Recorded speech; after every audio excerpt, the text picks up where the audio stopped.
坐吧。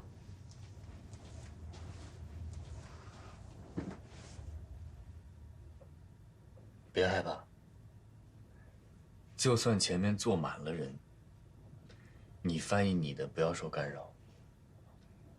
你告诉你自己，交船的时候不是也是这么多人吗？现在只不过多了这么一个同船间而已，没什么大不了。我现在准备放录音了，你先听一遍，我们先来一遍交船，这样你可以闭着眼睛翻。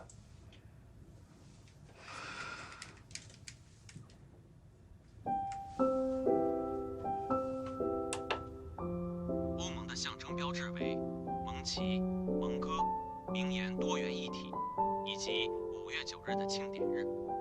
Les symboles de l'Union européenne sont le drapeau européen, l'hymne européen, la devise unie dans la diversité et la journée de l'Europe le 9 mai. 很好。接下来我们试着把眼睛睁开，好吗？那好，我们一步一步慢慢来。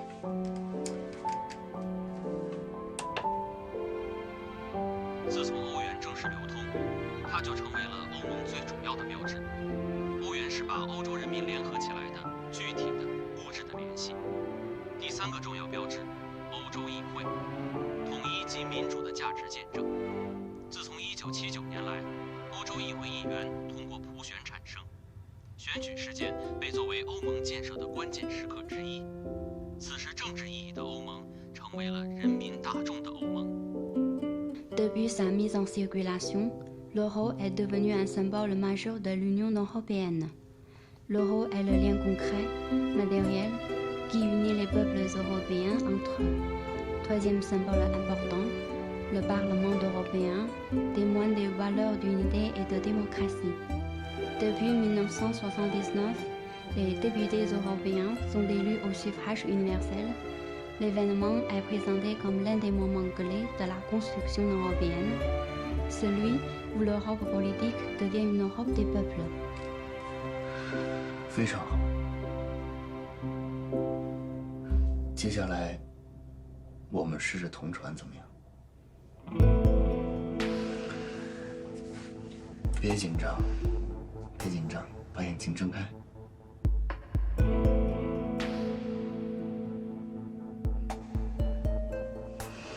没问题的。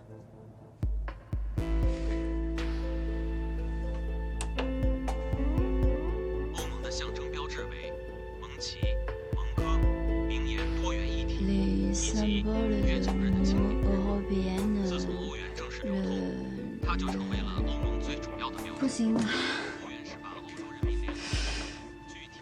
不行，我看到外面我就觉得心慌。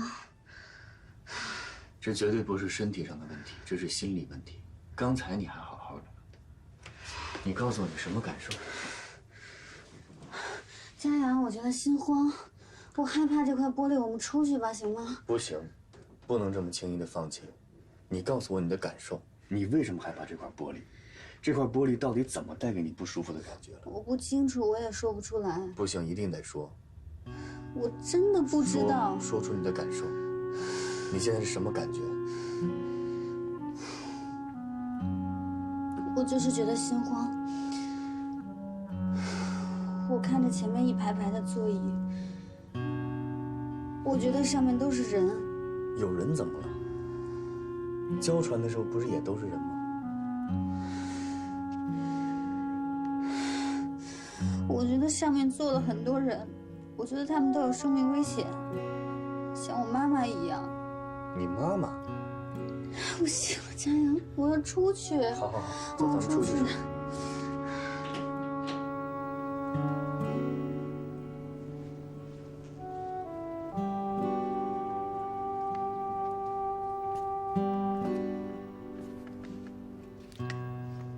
喝口水。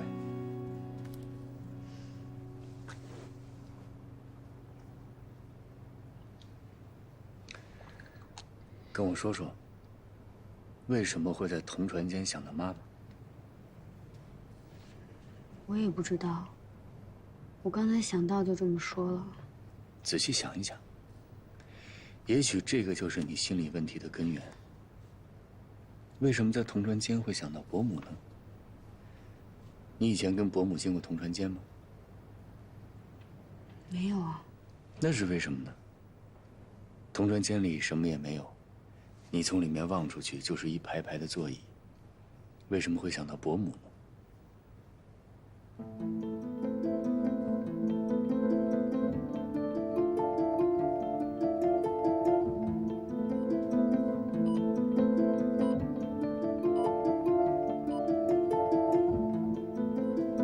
想到什么了？佳言，我好像找到我自己害怕同船间的原因了。我以前只跟你说过，我妈妈得病了，但没跟你说过具体的，对吧？大一那年，我妈妈开始经常会打嗝，我们以为她是犯了肠胃炎之类的肠胃病。后来有一阵，她开始晕倒，我们就把她送到医院。医生告诉我们，她得了海绵状脑部血管瘤。海绵状脑部血管瘤，那不是我哥的研究方向吗？对，我也是后来才知道佳明转研究这个。医生说我妈妈的这个病是长在脑干部位，压迫了中枢神经。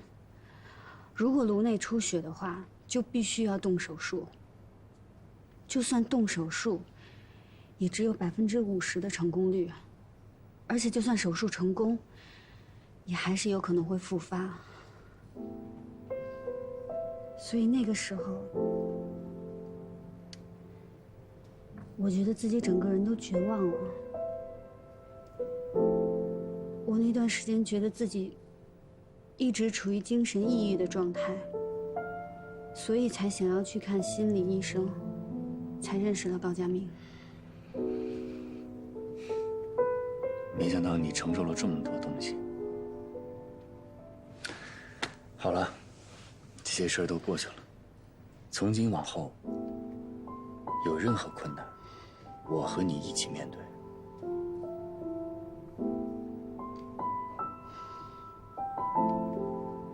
自从妈妈那个时候得了这个病，我就特别害怕医院。因为我到现在还记得，妈妈做完手术的时候，有48个小时还要待在重症监护室进行观察。我当时站在外面，隔着那层玻璃，看着我妈妈，她躺在里面一动不动，因为做手术把头发全都剃了。我真的很想去抱抱她，去摸摸她，但是因为隔着玻璃我做不到。我心里又很害怕，那段时间我觉得自己的心都被掏空了。我明白了，这个就是你姓黄的由来。我大学的时候第一次进同船间，我就当时一直心慌，没办法翻译，我就一直想逃避。刚才多亏你一直强迫我待在同船间里，不然我到现在都不知道自己为什么害怕同船。这下好了，问题找到了，我们现在就想办法去解决。如果解决不了呢？如果我就是没办法进行同船呢？你看，你又来。昨天我还在担心，你这是与生俱来的天性，今天就找到问题的根源了。只要不是天性，就一定有办法克服。就像翻译一样，有的人翻译速度很快，但是准确率很低。有些人翻译速度很慢，但是准确率高。每个人都有自己的短板，但只要有意识提高自己的短板，就能增加综合素质。那你的短板是什么？就是你啊！告诉你，田主任都认为你能成为一名好的翻译。我怕让你们失望。只要你不绝望，就一定有希望。太好了！看来我这一晚上没睡没有白费，我们有突破性进展。走，带你吃早餐去。你真傻，你怎么真在这儿等了我一晚上啊？离家部的会还有一定的时间，我先陪你回家，你去洗个澡。好，走。老慢去。哎呦，昨天晚上李佳黑了。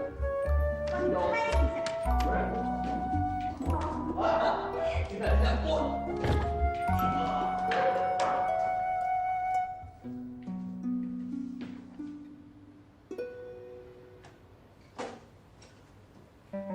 变态，给你煮了白粥，在厨房搁着呢。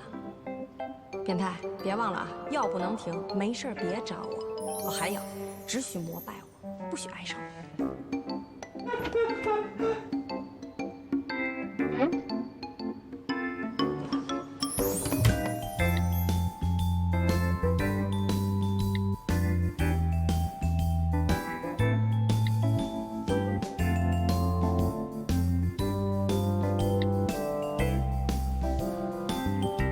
喂，你好，帮我找一个可以做饭的阿姨。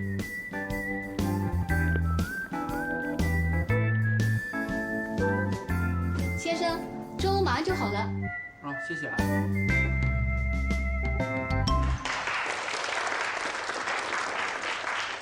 最后，欢迎王储阁下和太太的来访，对你们的慷慨和热情表示衷心的感谢。Bienvenue à vos Altesses. Je vous remercie encore une fois pour votre passion et votre générosité.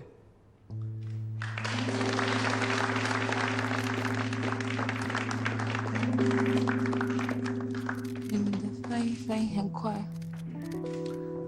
馆长可能一时紧张，忘了修改演讲稿。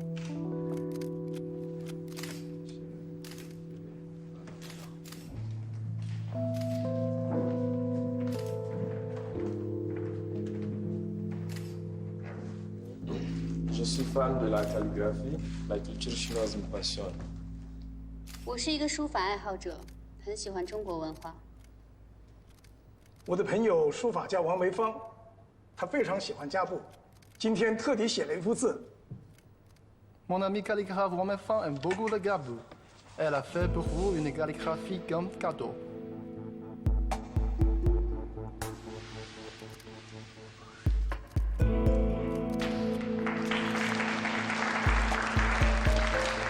啊，quel beau caractère. À Kaboul, la situation des femmes s'améliore chaque année et pas mal de femmes deviennent artistes. Et je m'engage personnellement à l'amélioration des conditions de vie des femmes. Et pour cette même occasion, nous pouvons profiter pour inviter Wang Meifang à visiter le Kaboul. 好字，在家部，女性的地位也在逐年提高，也有不少女性成为艺术家。她本人也致力于提高女性地位。啊，王梅芳非常尊重女性，她也有很多女弟子。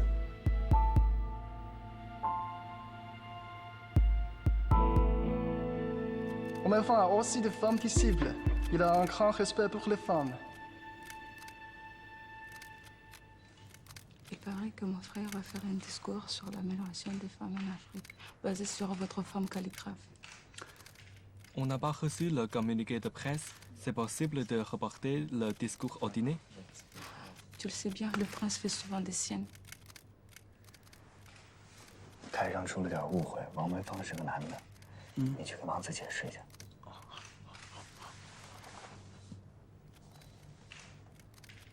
Vous s'était trompé, Wang Meifang est monsieur. Désolé.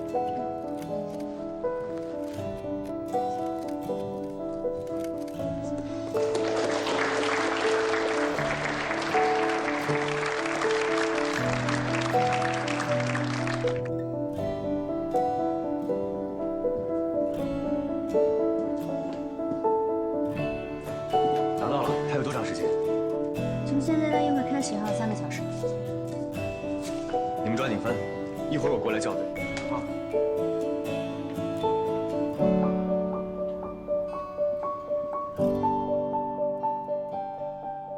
今天谢谢你啊，乔飞。如果家部王储真的因为我犯错了男女，从王梅芳开始讲女性的地位，我就真的没法弥补了。我之前就跟你说过，这家部王储想干嘛就干嘛。这王梅芳这名字听起来确实像女的哈。我也是之前翻看记录，听到馆长要去王家求字，提到王太太，我当时就觉得奇怪，所以我特地查了一下，才发现他是男的。一开始我还有点怀疑你，你没必要帮我的。哎，我之前在他身上栽的比你狠，咱们法犯处不能来一个栽一个吧？没事的。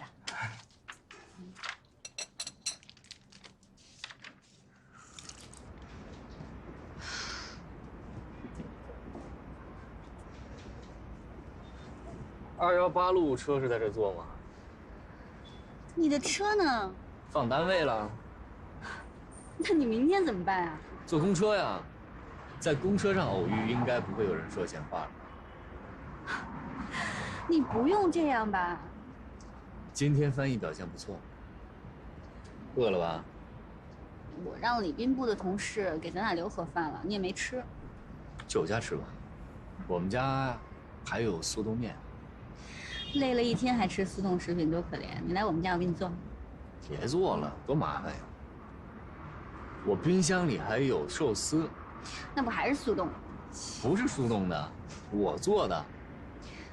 哟，你还会做寿司呢？那是，会做的多着呢。你还会做什么呀？你想吃什么？广东菜、粤菜，啊，不是广东菜就是粤菜啊。川菜。行。日本阿姨，下班前请帮我从楼下日料店打包2人份寿司，还有天妇罗。我半个小时以后到，东西放下你就可以走了。谢谢。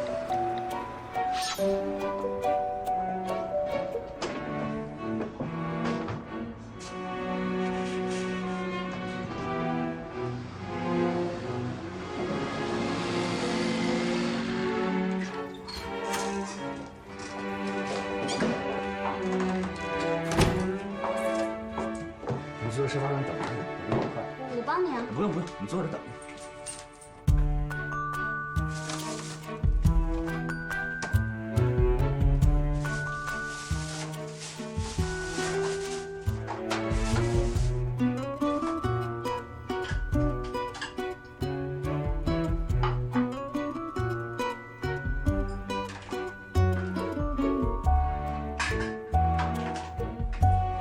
久等久等，饿了吗？简单营养有健康。哎呦，白马庄园呢？你认识啊？喜欢吗？关于这个酒的特色还有历史，我能跟你聊一下午，但是我好像只喝过一次。为什么只喝过一次呢？大部分人都只喜欢拉菲。有品位，有品位吧？像你这种理论家是怎么成为侍酒师的呀？我呢，就是把喝红酒当成背单词，我喝一次我就得牢牢记住它，然后我多读那些专业的书。我没喝过，我气势上要过硬啊。比如呢？比如，2010年真是一个红酒的好年份啊！怎么样？很有气势吗？有。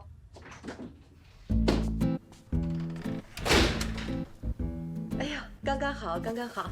店里的人说啊，天妇罗凉了就不好吃了。我把寿司先拿上来，又下去买了这个。你们先吃，我就先走了啊。不懂理论也可以做寿司哈。阿姨，稍等一下。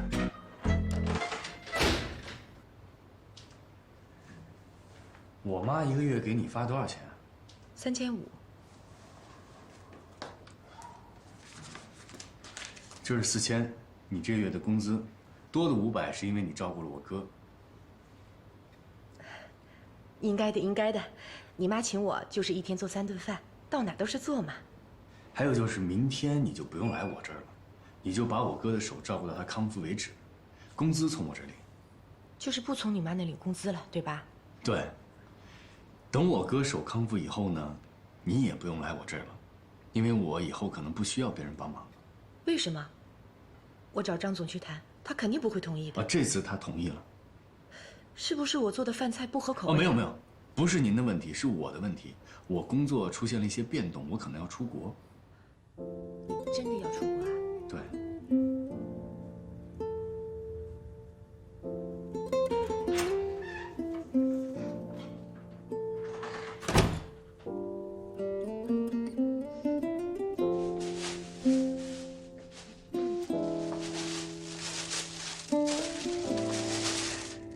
是吧？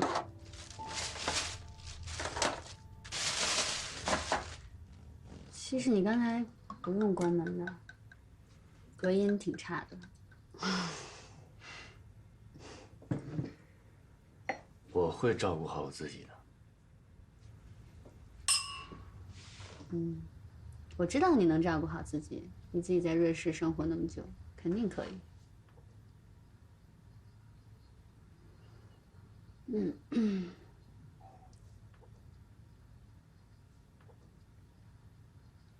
啊，对了，你什么时候走啊？去哪儿啊？外派。嗨，我那么说是为了让那个阿姨心里舒服一点。我不走。你是为了我在跟家里闹别扭吗？你又胡思乱想，是不是我哥又跟你说什么了？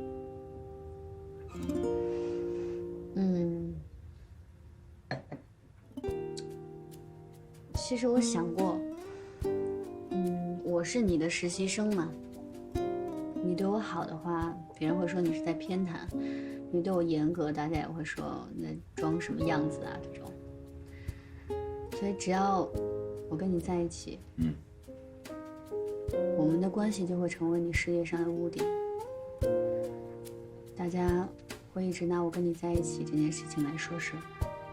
我不在乎，我也不害怕。我难道还要靠别人怎么说我活着吗？我只会听从我自己内心的声音。对了，跟你说件正事儿。关于你进黑匣子有心理障碍的问题，我咨询了我心理学的朋友，他们还是觉得你这种问题需要正向引导，积极的去面对，还是要多进同传间去练习。不想积极面对，你吃饭你跟我说这个干嘛呀？你先别嫌烦，这是个问题，我们得解决。你对同传间有畏惧，我一定要帮你打破这个心理障碍。所以，从明天开始，每天我带你进一次同传间。你进去的多了，你自然而然就觉得这是一件很自然的事情，你就不会有这么大的心理负担。起码再听到黑匣子，你不会有这么大的反应。哎呦，别唧唧歪歪了，来，干杯！祝你早日克服同传障碍。我拒绝。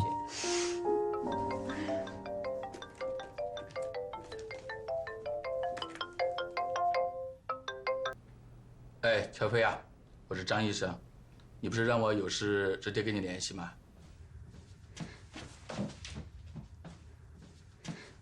张医生，是不是我妈妈的手？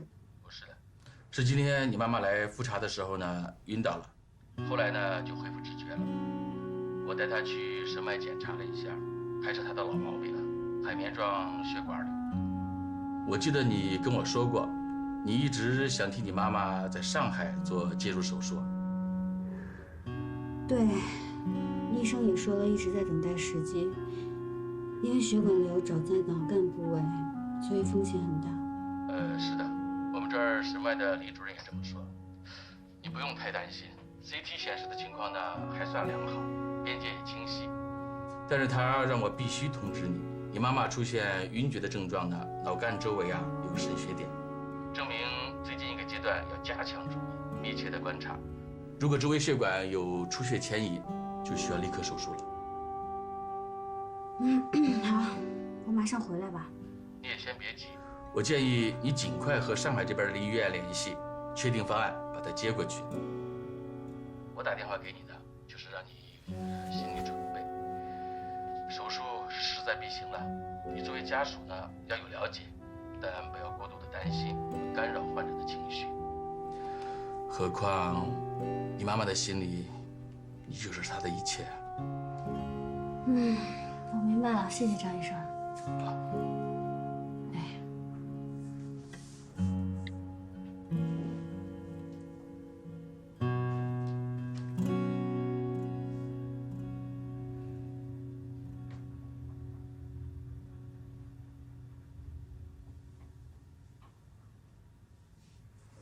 伯母有事儿，还瞒我？隔音不好，你忘了？出什么事了？没事儿，不想连累你。我起码可以帮你们联系莫雷，帮你们找医生。你知道吗？我妈妈的病，不是说轻易找一个医生，筹集到了手术费就可以去做手术了。以她的年纪，还有她的病情，要做介入式手术，必须要有最大的把握。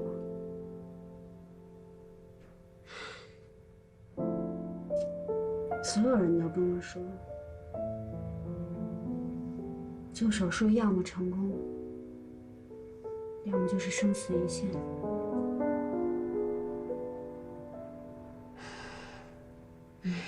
你放心吧，这些经济上的还有心理上的压力，我自己扛得住，我不会拖累你的。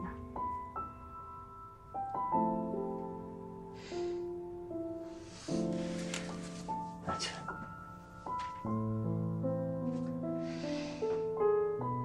你不想连累我的真实意思就是，我们俩的情分还没有到你愿意连累我的程度。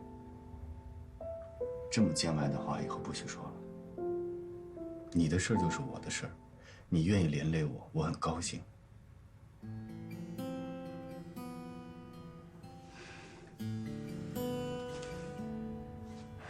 谁？你有没有在想我？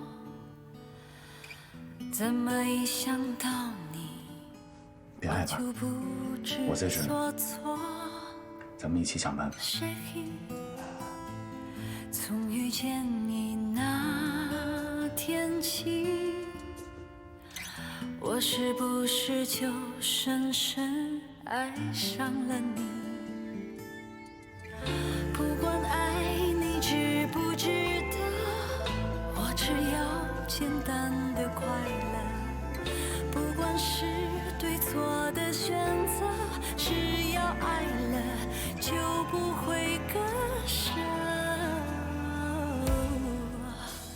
Mon chéri，相信我，如果世界没有了你，爱情就失去所有的意义。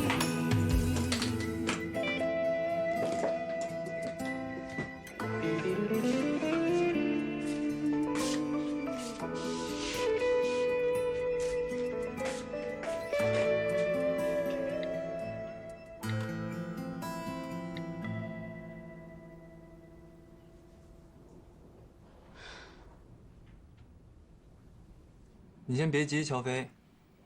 你妈妈的 CT 明天能快递到上海吗？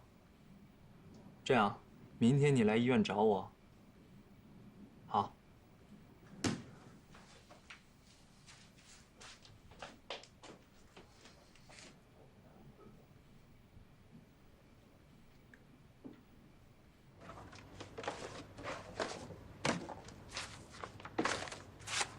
你好，佳雅。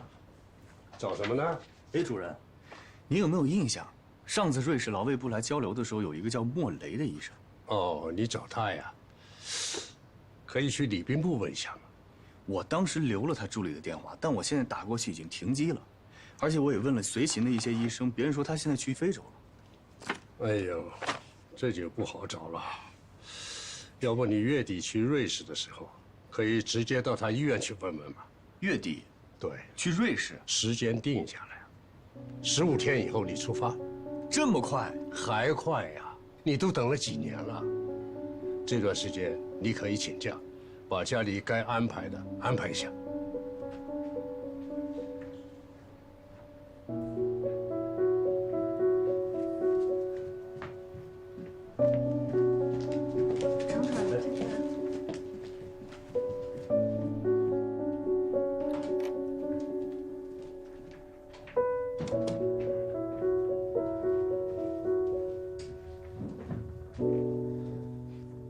主任，这次能不能别派我去瑞士了？为什么呀？这么好的机会，我家里有点事儿。什么事儿比你的事业更重要？外派的机遇难得，可遇不可求啊。我知道机会很重要，但是我觉得我还没有做好准备。还有就是我家现在出了点事儿，我不想离家太远。家里出什么事儿了？一个对我很重要的人生病了。你妈妈？不是我妈妈。那你爸爸和张总都知道你的决定了吗？我自己的事情，我自己做主。别急着那么下决定，你再给我好好考虑一下。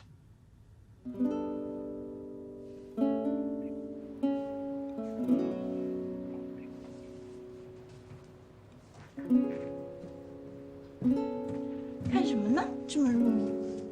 非洲的君主制。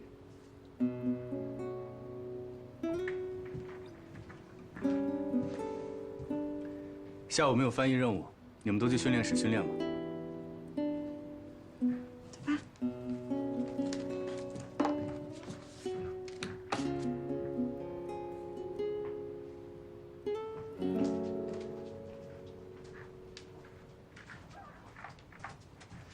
老田啊，我很好，哎，老程他也很好啊，我们家人都很好，你什么意思呀？啊，盼着我们家谁得点病啊？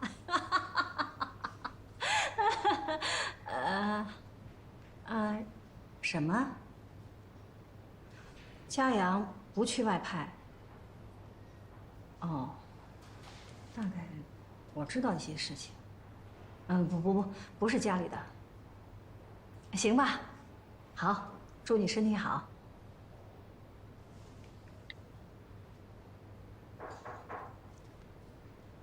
进来。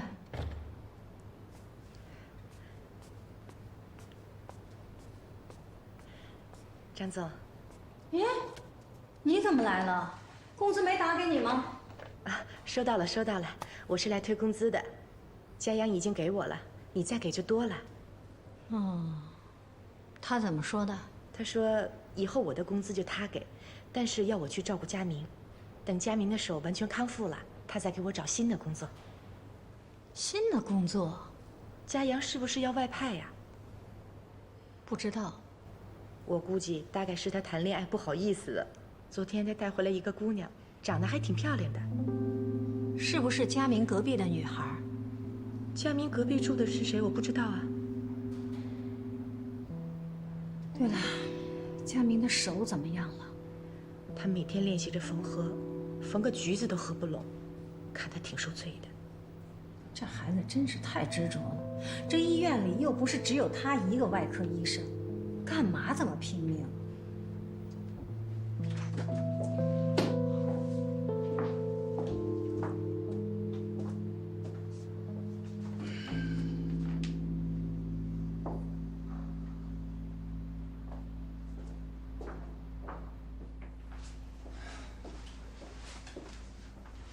呀，不让你休息吗？在家待着不踏实。哟，你呀，让你做2台手术啊，你什么就踏实了啊？走。我这次来找您啊，就想跟您说这件事儿。我的手恢复的不是很好。那天的手术不是很成功吗？手术的时候吧，可能太专心了，觉得没什么，手术完就不行了。哦，这样，我安排医院的专家给你会诊一下。哎，主任，我想再观察一段时间，毕竟我这伤啊刚好，而且我暂时还不想让别人知道。啊，我明白。主任啊，我其实是有件事求您的。我有一亲戚，他得的是脑干中枢神经区域的血管瘤，一直在等待最佳手术时期了。如果可能，我想请您和莫雷一起主刀。本来呢，我是想带他去瑞士做手术，但是我担心这个飞机啊会对他的颅内压有影响。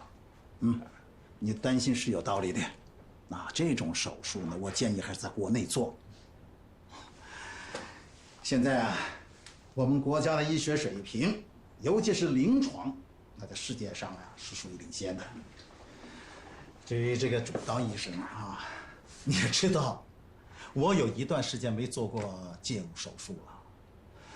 做这种手术啊，最重要的是配合。要是你的手没有受伤，你就是我们医院甚至是上海最合适做这种手术的人。现在我们医院呢，这方面临床经验除了你啊，最丰富的也就是赵金良医生了。你可以跟他商量一下。主任，我再考虑一下。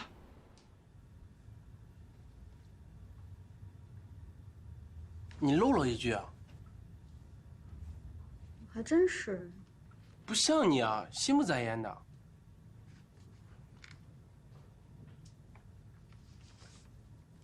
总感觉今天处理怪怪的。哪天不都这样吗？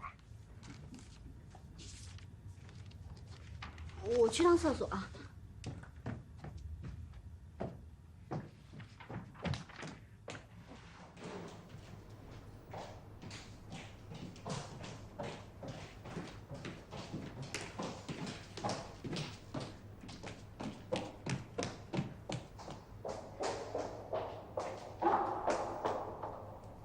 找我呀？你外派的时间是不是快定了？怎么了？我会好好工作的，你不用担心我。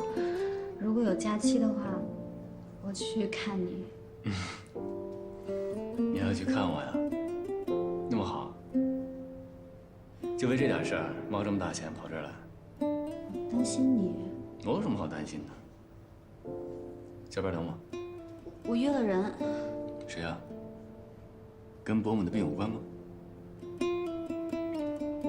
那是谁呀？比我还重要。就吴佳怡呀，还能有谁啊？我跟他早就约好了。那你们在哪儿？我去接你。还没最后定在哪儿呢，我结束了去找你吧。行。那晚上我在家里等你。快回去。快点。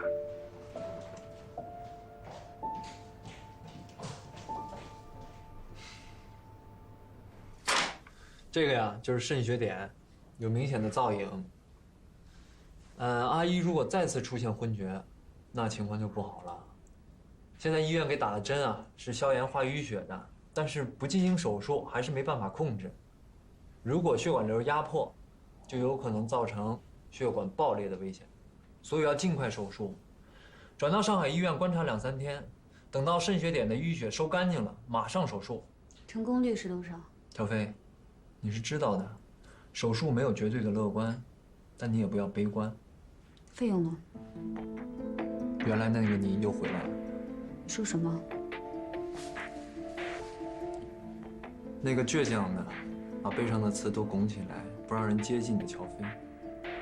我记得当初认识你的时候，你妈妈刚得了这个病，你就是像现在这样，一个人把所有的压力都扛在身上，而且冷静的可怕，不让任何人触碰你宝贵的自尊心。但是不要这样，乔飞，会让关心你的人感到伤心。我现在不想跟你说这个。手术费一共是多少钱？最起码25万吧，开颅手术费7万多，还不算请外国专家的。术后恢复高压氧要10万，头骨修复要8万，这些都是一般材料，还不算进口。25万。钱的问题你不用担心，我可以帮你。不用，钱的事情我会自己想办法。那让程家阳帮你，他是你男朋友，名正言顺，他不处理谁处理？我给他打电话。你别。明白了。你没告诉他你来我这儿吧？看来，这是我们之间的秘密。如果我用这个要挟你，你能不能考虑做我的女朋友？你别胡说了，你不是这样的人。那我是什么样的人？我是一个不希望看到你伤心难过的人。程家阳在哪儿？他为什么不帮你分担？他是你男朋友，他不该让你一个人承受这个。佳阳马上要被外派到瑞士去了，我现在不想跟他说这个，我不想打扰他。打扰？是你的意思还是他的？这个你就别管了。请你密切帮我留意着给我妈妈做手术的医生，医药费我会自己想办法。小飞，你知道的，只要你开口，我愿意帮你，什么我都愿意做。佳明，你也知道我的，佳阳是我男朋友，我都不想拖累他。你这种性格的，有的人会认为你太替别人着想，有的人呢，又觉得你太爱逞强。你知道我怎么看吗？随便你怎么看。我觉得你两者都有，一方面你太善良，又太爱替别人着想；另一方面你又太固执，太爱逞强。没事儿，就算程家阳靠不住，我总在身边吧。有什么我可以帮你的，尽管告诉我。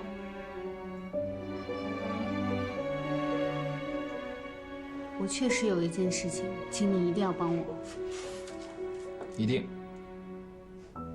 就是关于手术费的事情，请你一定不要告诉佳阳，替我保密。行，但是条件是我来付医药费。医药费我不会要的，我会自己想办法的。你总是这样，记不记得当年你差点害自己得了抑郁症？小飞，自尊心太强是自卑的表现。也许你一直在自欺欺人。你打心眼里知道你和程家阳不是一路人，你们的爱情就像温室里的花朵，一经风雨就会被摧毁，所以你不敢让它经受考验。今天就到这儿吧，我先走。不要再自欺欺人了。